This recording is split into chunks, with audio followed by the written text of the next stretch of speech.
Shin Bet arrests 3 operatives planning large-scale attacks in Jerusalem. UN Secretary General cuts Syrian Foreign Minister's speech short. First Palestinian manufactured white beer hits the market in Ramallah. And Canadian Prime Minister ends diplomatic visit on a musical note.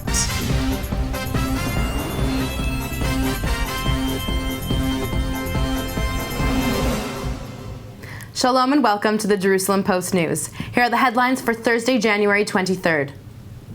The Shin Bet announced Wednesday that it had arrested 3 Palestinians from East Jerusalem who were recruited online by an al-Qaeda operative in Gaza. It said the 3 were in the midst of preparations to carry out a string of large-scale bombing and shooting attacks on multiple targets in Israel. The intended targets included the International Convention Center, a public bus, the U.S. Embassy in Tel Aviv, and emergency responders who would have arrived at the scenes of the attacks. Israel's security agency said the al-Qaeda operative in Gaza recruited the men using Skype and Facebook. A U.S. State Department official acknowledged reports of an al-Qaeda plot targeting the American embassy in Tel Aviv, telling the Jerusalem Post that the U.S. is, quote, closely following the situation and has been in touch with the Israeli government concerning the matter. United Nations Secretary General Ban Ki-moon sparred with Syria's foreign minister on Wednesday when he tried to cut short the minister's speech to an international peace conference. Walid al-Mualem had already spoken for more than twice the 10-minute limit at the talks in Switzerland when Ban interrupted to urge him to bring his comments to a conclusion, but the intervention proved fruitless. Can you just wrap up in just 1 or 2 minutes? No, I can't promise you. I must finish my speech. Then I'll have to give I must equal time finish, to Mr. opposition group. So yourself, you live in New York, I live in Syria. I have the right to give the Syrian version here in this forum.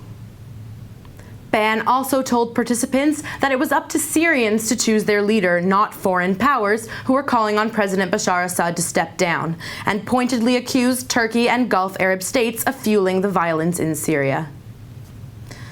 A new kind of revolution is brewing in the Palestinian territory. For the first time, the alcoholic beverage white beer is now locally brewed by the Taiba Brewery, the only Palestinian beer company.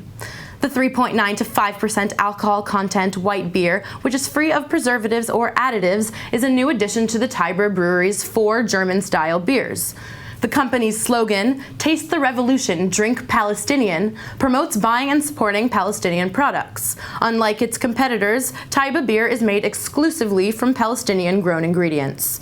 Many international visitors have asked to try the local Palestinian beer when visiting, and Taiba beer is available in Japan, Germany, Sweden, Belgium, and Israel. On the eve of his last full day in Israel, Canadian Prime Minister Stephen Harper took to the stage at a Jerusalem hotel to show off his singing talents and his love for the Beatles. Harper, along with his wife Laureen, arrived on Sunday for a 4-day diplomatic visit at the head of a massive 250-person delegation that included 6 ministers and 6 parliament members.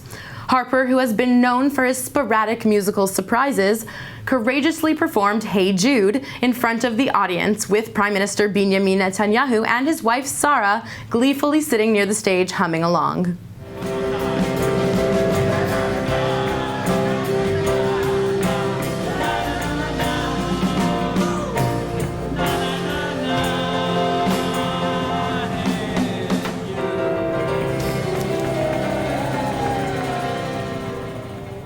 Whoever said Canadians were boring?